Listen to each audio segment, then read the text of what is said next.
장수를 담은 알약. 장수를 담은 알약. 늙어서 죽는 것이 이상한 이유는 환자가 먹지 않으면 약도 소용이 없다. 우리는 뛰어난 연구 인력의 대형 제약사, 생명공학업계의 자본을 꾸준히 투자하는 결과 암과의 싸움에서 성과를 거뒀다. NAD로 우리 젊음이 셈이 어느 때보다 가까워졌다. 싱클레어. 1950년대 이후에 노환으로 죽은 사람은 아무도 없다. 말도 안 되는 소리라고 생각했지만 사실이다. 참고로 급격한 변화는 위대한 의학의 발전 덕분이 아니라 미국 국립보건통계센터의 숫자 누름에 가깝다.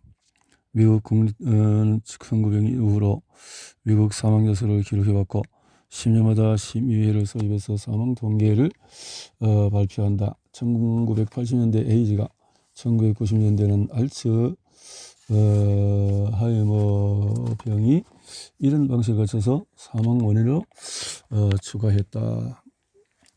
하지만 1951년 심의가 내린 결정이 오늘날 노화를 치료하는 약 개발의 걸림돌이 되고 있다.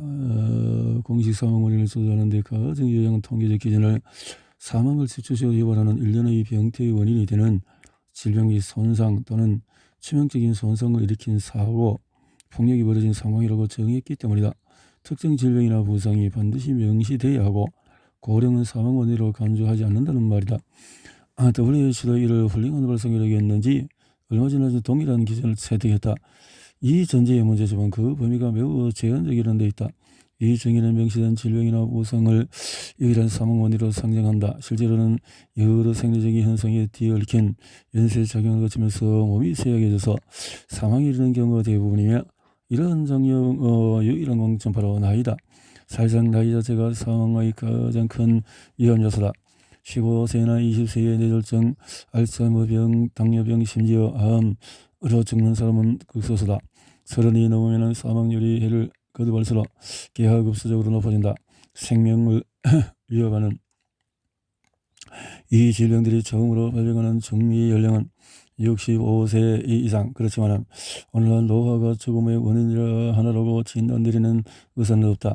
이를 진단받는 환자도 없다. 노화 치료를 개발 중인 제약회사도 거의 없다. 내 말을 못 믿겠다면 월그린이나 CVC를 찾아가서 노화를 멈추는 약을 사러 왔다고 말해봐라. 보조제나 미용 제품 코너로 안내하면 다행이다. 대부분 미친 사람을 취급할 것이다. 좋은 소식도 있다. 상황이 달라지고 있다. 노화를 치료할 알약이 등장할 미래는 생각만큼 멀지가 않다. 이 분야의 발전 향상도 흥미롭다. 약을 체내에 주입하는 새로운 방식이 등장하면서 약약적인 해법이 사실상 노화를 해결할 만병통치에 가깝다고 하는 기대감이 커지고 있으며 인공지능은 이 개발 주기를 급속히 가속화하고 있다. 등등 200년 약약적인 해법. 투약법의 혁신은 전 미국 의무총감 에버렛 쿱은 환자가 먹지 않으면 약도 소용이 없다는 명언을 남겼다. 게을러서 등등등 먹지 않으면 처방약의 20-30%는 조제조차 되지 않는다. 조제된 약 중에서 무려 50%는 처방대로 복용되지 않는다. 미국에서는 처방약을 복용하지 않아서 입원한 경우가 입원 사유의 10%를 차지한다. 그리고 매년 12만 5천 명이 사망한다. 뜻하지 않은 이 같은 문제로 미국의 헬스케어 체계에 지출되는 비용은 연간 1,000억에서 2,890억의 달러다. 약을 복용한 사람 중에서 일부는 부작용에 시달리기도 한다. 당뇨병 환자의 경우 인슐린 투여량이 잘못되었거나 정량이라도 시간을 맞춰서 투여하지 못할 수 있다. 가식, 가한 운동, 또 인슐린 펜이나 인슐린 펌프가 제대로 작동하지 않아서 제대로 사용하지 못할 수도 있다. 이 중에 한 가지라도 인슐린 쇼크, 당뇨성 혼수 상태, 보다 심한 부작용을 일으킬 수 있다. 미국에서는 매년 10만 명이 당뇨병 합병증으로 응급실을 찾는다. 현재 우리가 약을 복용하는 방식에도 문제가 있다. 알약과 저사제는 인간 생리와 행동의 일관성을 선진한다 하지만 현실은 그렇지 않다. 알약은 위내벽을 손상시킬 수 있다. 알약은 표적 부위에 잘 음원되지 않는 경우가 많고 대개는 사용기한도 짧다.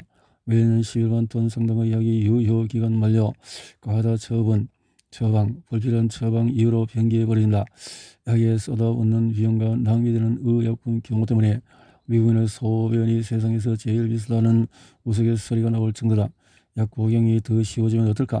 매일 복용할 필요 없이 하늘만 넣으면 몇 주, 몇 달, 심지어 몇 년에 걸쳐서 유효 성분이 방출된다면 어떨까?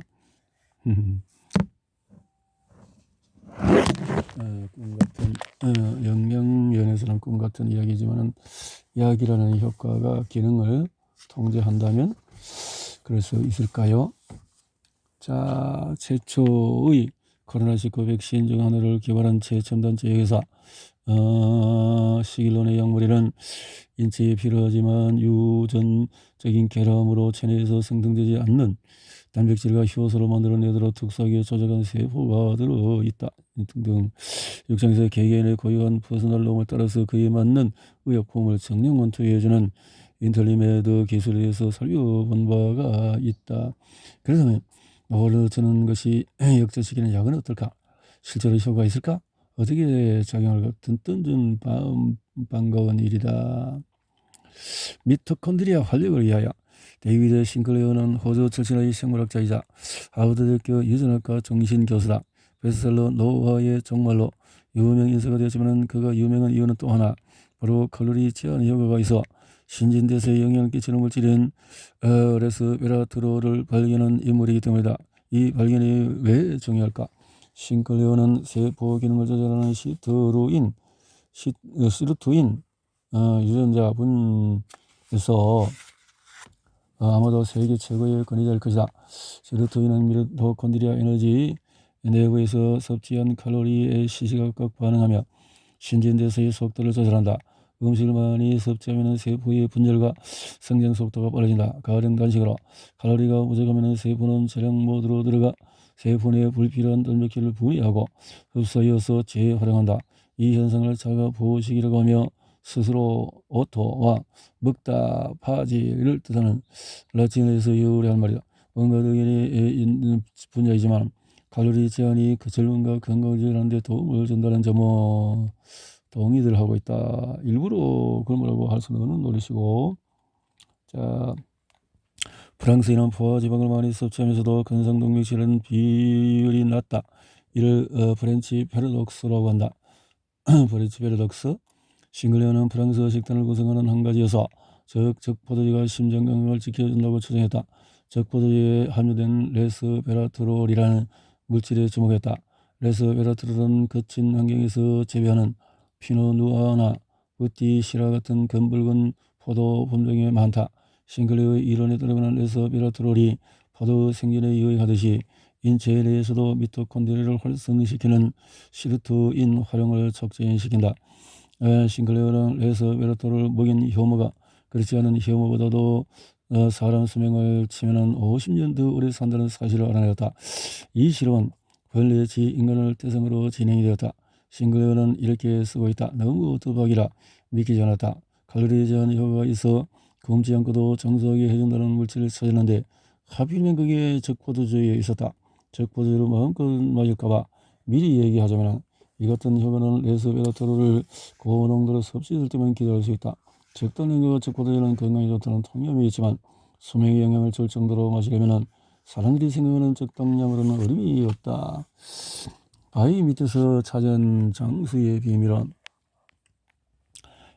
이스터 섬은 칠레 육지에서 서쪽으로 3,000km 이상 떨어진 곳에 있는데 석상에서 화산암 덩어리를 하나하나 깎아 만드는 여기에서 무려 80톤에 달하는데 라파한 의인이 섬의 유일한 최석정에서 석상에 있는 지점까지 돌을 어떻게 운반했는지 미스터리이다.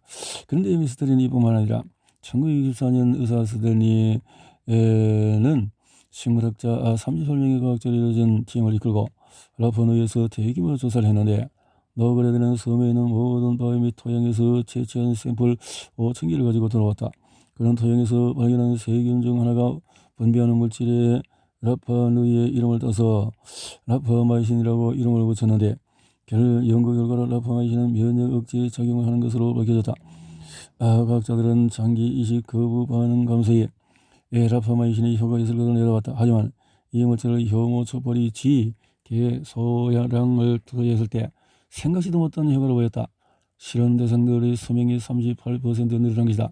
라파마이신은 현대 과학이 찾아내는 기적의 불로 창성력이 될 수 있을까?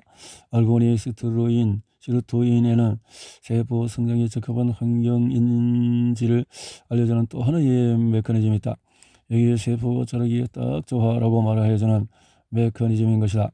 라파마이신은 이 성장 메커니즘을 일시적으로 늦추거나 중단시켜서 레스베라토르가 유사한 칼로리 제한 효과를 낸다. 그런 이유로 이 성장 메커니즘을 포유류 라파마이신 표적, 줄여서 mTOR라고 부른다. 라파마이신 표적, M 라파마이신 타겟 오브 라파마이신, mTOR라는 것이 라파마이신이란 말의 말이군요. 라파마이신 또는 라파마이신 유사체로 mTOR를 조절하면 세포 분열과 증식을 막아 이방감, 신장감을 비롯해서 여러 종양의 성장을 막는 데 도움을 준다. 염증 감소, 심장 건강, 인지 저하 예방. 라파마이신의 효능이 어디까지인지 확인하기 위해 약 1,500건의 임상시험이 실험 중이다. 안타깝게도 라파마이신은 인슐린 저항성, 신장병 이외의 여러 종양을 일으킬 수 있다는 연구도 나와 있다. 아직은 특정 장기 이식에서 면역 억제로만 승인을 받았을 뿐 노화와 관련된 질환 치료로는 사용할 수가 없다. 인제로서는 라파마이신은 노화 치료제로 쓰기에는 역부족이다. 중세의 달콤한 발견이라. 유럽에서 언덕이 많은 특정 지역과 아시아 일부 지역은 갈리가 일명 프렌치 일락 혹은 고트르스루 면소의 후회라는 뜻인데 자생지다. 고트스루는 독성에서 이를 먹은 염소가 죽은 경우가 많다는 데서 이름을 했는데 화학물질을 함유하고 있어서 이런 약재로서 쓰이는 것이었다는 건데요. 역병, 요충, 감염, 심계양, 우울증에 쓸 수 있다라고 했고요. 1950년 프랑스 의사 장 스테르는 고트스루의 또 다른 뜻밖의 효과가 있는 것을 발견했다. 바로 혈당 감소였다. 그는 고트스루에서 혈당 조절 유효 성분을 추출해 만든 약물에 글루코파즈라는 이름을 붙였다. 이 물질이 오늘 우리가 아는 메트포르민, 당뇨병 치료제로 널리 쓰이고 있다. 하지만 이게 끝이 아니다. 의사들은 메트포르민을 복용한 당뇨병 환자들에게서 나타난 특이한 현상에 주목했다. 메트포르민은 심혈관 건강, 당뇨병 개선, 암, 할수병, 염증 감소 외에도 여러 가지 효능을 보였다. 이게 도대체 어떻게 된 일인가? 혈당이 노화와 무슨 상관이 있는 걸까?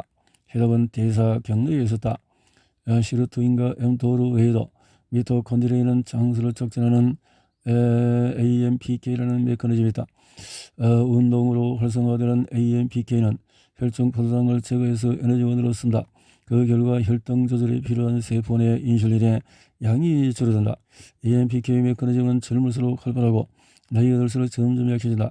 도넛, 피자, 맥주를 마구 먹어도 살이 찌지 않던 젊은 시절을 떠올리면 이 대사 메커니즘이 이해가 될 것이다. 현대인의 식단은 고에너지 탄수화물로 가득해 만성적인 혈당 증가를 일으키고 혈당을 낮추기 위해서 인슐린은 더 많은 필요로 그 결과 인슐린 저항성이 유발되는데 이에 대해서는 보너스장에서 자세히 다룰 예정이다. 메트포르민이 등장하는 것도 그래서다. 싱클레어 국민노화연구소의 노화학자인 라파엘 데 카보가 쥐를 대상으로 수행한 메트포르민 실험에서 놀랄만한 결과가 나왔다. 메트포르민 함유된 먹이를 먹은 성체지는 그렇지 않은 집보다도 훨씬 더 오래 살았고 어느 무릎보나 건강했다. 염증도 손상도 적었다. 저에게는 메트포르민이 의심의 여지가 없는 불로장생약인 셈이다. 하지만 사람이 더 통할까? 과학자들은 이를 밝혀내기 위해서 FDA 승인을 받은 2,000건 이상의 메트포르민 관련 임상시험을 진행 중이다. 가슴샘은 면역에 관여하는 장기로 사춘기 전까지 T세포로는 면역세포를 생성하는데 이는 체내에 침입한 외부 물질을 인식하는 역할을 한다. 하지만 가슴샘은 사춘기 이후에 작아져서 예전과 같은 기능을 하지 못한다. 드림 실험에서 50에서 65세 남성 9명을 대상으로 메트포르민과 기타 보조 약물을 1년 동안 투여하는 결과 해당 기간 동안에 9명 중에서 7명의 가슴샘이 상당 부분 재생이 되어졌다. 이 트림 실험은 전도 유망해 보였으나 실험 참여자 수가 적어서 일반화하기에 한계가 있었다. 또 브로민 메트브로민이 수명과 건강 수명을 늘려나는 사실이 여러 동물 실험을 통해서 밝혀졌습니다. 사실상 모든 노화의 특징을 표적으로 삼죠. 당뇨병 환자가 메트브로민을 복용하면 심혈관 질환, 암, 알츠하이머 발병률과 조기 사망률이 감소합니다. 메트브로민이 불로장생약 후보로 유력한 이유는 수명과 건강 수명을 개선하기 때문만 아니다. 지난 수십 년간 인간에게 광범위하게 사용되지만 중대한 부작용이 관찰되지 않았다는 이유도 있다. 메트브로민은 FDA 승인을 받았으며 복제약을 쉽게 구할 수 있고 매우 저렴하다. TAM 시험에서 사용된 위약의 가격이 실제 메트브로민보다 더 비쌀 정도였다. 메트브로민은 많은 나라에서 아스피린이나 감기약과 함께 비처방약으로 판매 중이다. 그럼에도 메트브로민은 강력한 약인 만큼 가볍게 취급해서는 안 된다. 당뇨병 환자나 부동 환자, 또 고도비만 환자인 경우에 메트브로민이 효과를 보일 수 있다. 내 경우에 규칙적인 운동으로 AMPK 경로를 활성화하는데 그렇게 할 수 있으면 메트브로민을 복용할 필요가 없다. 실제로 여러 연구에서 메트브로민은 운동 효과를 상쇄했다. 나는 칼로리 제한과 신경학자의 저자에서 건강한 저탄수화물 식단을 지키며 신진대사도 관리하고 있다. 적어도 TAME 시험이 완료되기 전까지는 그럴 생각이다. 좀비 세포를 잡아라. 레스페라트라, 라포마이신, 메트브로민 모두 노화의 중요한 특징인 미토콘드리아 기능 이상을 표적으로 삼는다. 하지만 장수에 영향을 미치는 요인은 미토콘드리아 기능 이상만이 아니다. 세포 노화와 같은 다른 특징도 고려해야 한다. 사정에서 설명받듯이 세포 노화는 세포가 더 이상 분열하지 못하고 기능을 다하는 자연스러운 과정이다. 노화가 원활히 진행되면 수명을 다한 세포는 체내에 흡수되고 이로운 물질은 재활용하는 데 이를 세포 사멸이라고 한다.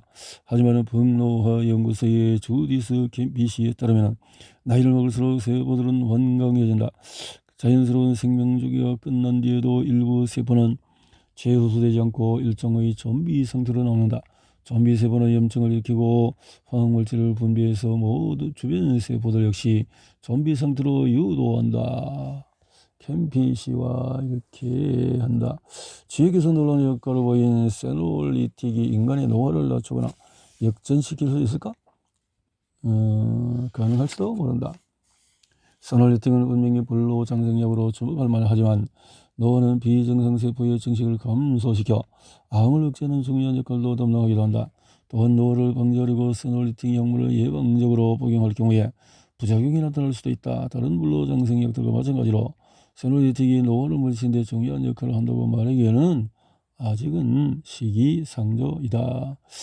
펩타이드 비타민 건강보조제, 의약품 수준의 불로장생약 외에도 수명 연장에 도움이 될 실험실에서 만들어낸 물질이나 천연 보조제도 많다. 생화학물질인 니코틴 아마이드, 리보시드와 등등이 있는데 NAD가 없으면 우리는 1분 안에 사망을 한다. 싱글레어는 2019년 1년의 실험을 통해서 이 두 니코틴산 전구물질을 이용해서 NAD 플러스를 인공적으로 공급할 수 있는지를 알아봤다. 일주인간 나이든 지에게 NMN을 투여하자 검사의 미토콘드리아 기능이 어린 지 수준으로 되돌아왔다. 운동부와 검사에서도 투여된 지는 운동 능력이 높아졌다. 기억력 및 문제 해결 능력에서도 인지 능력과 반응 속도가 향상되었다. 회춘도 효과가 나타나다. 이론대로라면 NAD 플러스 수준을 높이면 시르토인 활성화되어서 미토콘드리아 기능이 개선되고 젊은 시절처럼 신진대사가 활발해질 것이다. 장수를 청정시키는 또 다른 물질은 펩타이드로 옥시토신과 또 콜라겐 같은 중요한 물질과 세포 조직 호르몬을 구성하는 요소이다. 등등. 일부 보조제는 건강 수명과 장수에 긍정적으로 작용할 수가 있다. 보조제들이 그래서 비타민 D, 오메가3, 마그네슘, 기능, 카로티노이드를 포함한 것들 다른 과학들도 이에 동의한다. 물론 장수에 도움이 된다는 거기면 콜라겐 녹차 추출물, 항기 아세틸 L-카로틴 항산의 성분이 함유된 기타 다양한 보조제가 시중에 나와 있다. 퀘세틴과 그 자매격인 페놀리틴 물질 피세틴 또한 과일에 함유된 천연 플라보노이드 처방일 없이 구입하는 보조제로 섭취할 수 있다. 문제는 대부분의 보조제가 임상시험을 거치지 않는다는 것이다. 주의해야 할 이유는 또 있다. 일부 보조제는 서방하던 항생제, 항바이러스, 항암치료제, 심지어 비인약과 상호작용을 일으킬 수 있다. 또한 보조제에는 강력한 흥분, 유해색소, 농약성분, 부화지방, 납, 소원, 폴리염합, 비닐 등 치명적인 원료가 포함되어 있을 수 있고 품질이 떨어지거나 성분 유지가 안 되는 경우도 있다. 대다수의 보조제는 장수에 도움이 된다. 나도 매일 40에서 50가지의 보조제를 복용하고 있다. 40~50가지 를 하고 있다고 있네요. 보조제 가이드를 다운로드하자. 상표와 제품은 신중히 고르되 의사와 상의하는 것이 좋으며 대자연의 천연 보조제인 건강하고 균형 잡힌 식단이야말로 대체 불가라는 사실도 명심하자. 더 빨라지고 똑똑해지는 제약업계. 2020년 2월 뉴욕에 머물던 나는 샌디에고에 있는 인실리코 메디슨 알레에서 만났다. 벌써 나왔다고? 나는 그 위로 마시면서 버렸다. 네, 가장 유망해 보이는 6개의 지역하고 나머지 물들에 대한 정보는 일반에 공개할 거예요. 자, 어떻게 해요? 코로나19를 유발하는 중국이 봉쇄되고 이탈리아에서 세 번째 확진자가 나온 때에 치명적인 바이러스가 전 세계에 휩쓸자 이렇게 해서 후보 물질이 나왔다고 했는데요. 자, 그럼 거부말하는 6개의 신종 코로나를 막을 가능성이 가장 큰 6가지 후보 물질이다. 나머지 후보 물질은 구입사하기는 다른 과학자들이 연구에 활용하도록 인실리코 홈페이지에 공개되었고 이 물질들을 모두 찾는 데 걸린 시간은 고작 3주였다. 인실리코가 그렇게 할 수 있었던 비결이 바로 수명 연장 약물들이 곧 등장하리라고 확신하는 이유다. 지금부터 유명하고 깜짝 놀랄 만한 기술들을 일부 소개했지만 이 기술이야말로 판도를 뒤집는 혁신이다. 신약 개발 과정을 하면 그 이유를 쉽게 알 수가 있다. 임상을 통해서 대부분 통과하지 못하고 후보 물질 중에서 임상 시험을 통하는 물질은 5,000개 중에서 1개에 불과하고 성공률이 형편없이 낮다. 전체 신약 개발 과정에서 20억 달러의 비용과 12년에 따르는 시간과 소요되는 이유가 이제 납득이 될 것이다. 인실리코는 이 과정을 크게 단축시켰고 성공 확률도 평균보다 훨씬 높았다. 어떻게 가능하냐고? 물론 인공지능 덕분이다. 인공지능에서 알고리즘을 훈련시켜서 이렇게 할 수 있었다라는 거네요. 정밀 인공지능을 활용해서 약물질 얼굴 개발 최적화하는 생명공학 기업은 인실리코뿐만 아니라 200여 넘는 스타트업과 여러 대형 제약사들이 조만간에 제약업계의 판도를 바꿀 원대 목표를 향해서 달리고 있는 중이다. 인공지능과 관련된 이러한 저간의 사정이 불로정생력을 찾아낼 가능성과 무슨 관련이 있냐고? 과학자들은 노화를 늦추거나 역전시켜줄 가능성이 있는 물질을 일부나마 발견하는데 수십 년의 세월과 엄청난 비용이 소요됐다. 그 중에 다수는 우연의 선물이며 또 노화 자체를 완벽히 치료하지 못했다. 우리는 인공지능으로 기존 물질보다 효과가 뛰어난 노화 방지 성분을 더 많이 찾아낼 것이다. 노화는 질병이다. 노화는 질병이다. 라고 했네요. 노화 치료의 가능성을 가장 낙관하는 이유는 정치적인 변화 때문이다. 이렇게 해서 노화에 대해서 노화를 공식적인 치료의 대상으로 분류하는 노력은 여기서 그치지가 않는다. 노화, 노론 발전, 사람들이 선뜻 항암제 연구 개발에 수억만 달러를 투자하는 이유는 약을 구매할 환자들이 시장에 대기 중이기 때문이다. 경제적인 면 때문에 그렇다는 거죠. 이렇게 해서 지각의 변화 결과 싱글레는 말한다. 궁극적으로는 이 약들도 한 가지 질병을 치료하게 되지만 기존 약들과 달리 20가지에 다른 질병을 예방하게 될 것입니다.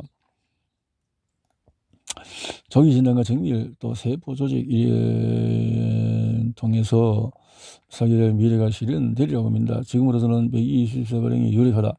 이것이 인간 수명의 한계치라 하더라도 뭐 어떠랴. 우리 모두 120세의 고령이 될 때까지 건강하게 활기차게 살아보자. 하지만 한계치가 더 높다면 어떨까? 200세 이상도 산다면 믿을 수 있겠는가? 나는 믿을 수 있다. 다음 장에서 읽다 보면 왜 그런지 이해할 것이다. 이제 그 놀라운 가능성이 우리를 기다리는 장수의 원하는 미래를 향해 떠나보자라고 했네요.